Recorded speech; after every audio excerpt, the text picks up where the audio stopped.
Right. మొత్తానికి చిత్తూరు జిల్లా అలాగే కర్ణాటక నుంచి ముఖ్యంగా వస్తున్నటువంటి ఈ పంట అంతా కూడా ఇప్పుడు ఉపశమనం కలిగిస్తుంది రైతులందరికీ అంటూ కూడా చెప్తున్నటువంటి పరిస్థితి ఉంది. ఇక విశాఖలో ఉన్నటువంటి పరిస్థితిని మా విశాఖ ప్రతినిధి నాయుడు లైవ్లో అందిస్తారు. నాయుడు, టమాటా ధరల పరిస్థితి ఎట్లా ఉంది, ప్రజలు ఏమంటున్నారు, అండ్ అక్కడ అవైలబిలిటీ ఎలా ఉంది టమాటాలది? Thank you Sunil.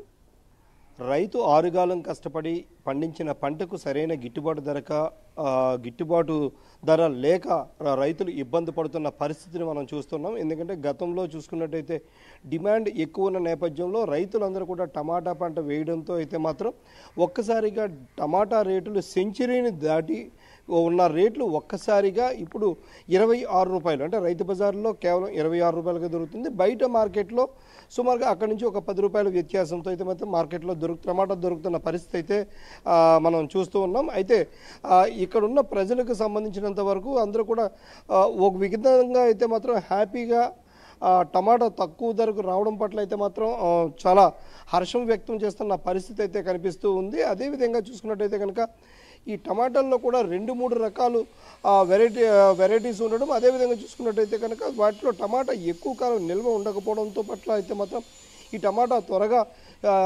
కుళ్ళిపోతుందని ఒక భావనతో అయితే మాత్రం కొంతమంది తక్కువ రేటుకి ఇస్తున్న పరిస్థితి కూడా ఉంది. ఏ విధంగా చూసుకున్నా కూడా ఇప్పుడు ప్రస్తుతం అయితే మాత్రం ఒక రైతు బజార్లోనే 26 రూపాయల వరకు మనకి టమాటో ఇక్కడ విశాఖలో లభిస్తున్న పరిస్థితి మనకి కనిపిస్తుంది. ఓపెన్ మార్కెట్కి వచ్చేసరికి 35 నుంచి 40 రూపాయల మధ్య దొరుకుతున్న పరిస్థితి అయితే కనిపిస్తూ ఉంది.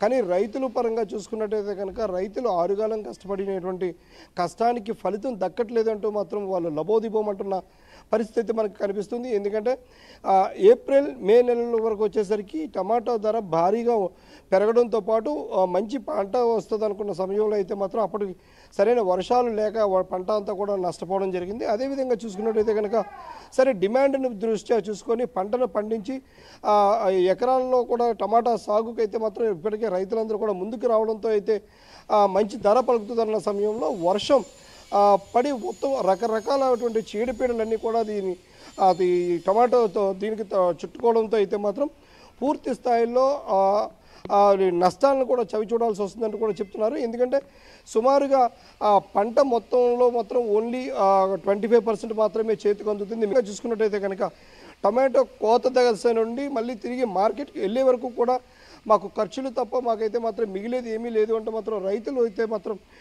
గగ్గోలు పెడుతున్న పరిస్థితి మనకి పూర్తి స్థాయిలో మనకి చూస్తూనే ఉన్నాము. అదేవిధంగా చూసుకున్నట్టయితే కనుక వీటిపై అయితే మాత్రం మధ్య దళారులు ప్రభావం కూడా ఈ రేట్లు పెరగడానికి కావచ్చు, లేదంటే రైతుకు సరైన గిట్టుబాటు ధర కుదరటం లేదంటూ కూడా రైతులు అయితే చెబుతున్న పరిస్థితి మనకి కనిపిస్తూ ఉంది సునీల్. రైట్ నాయుడు.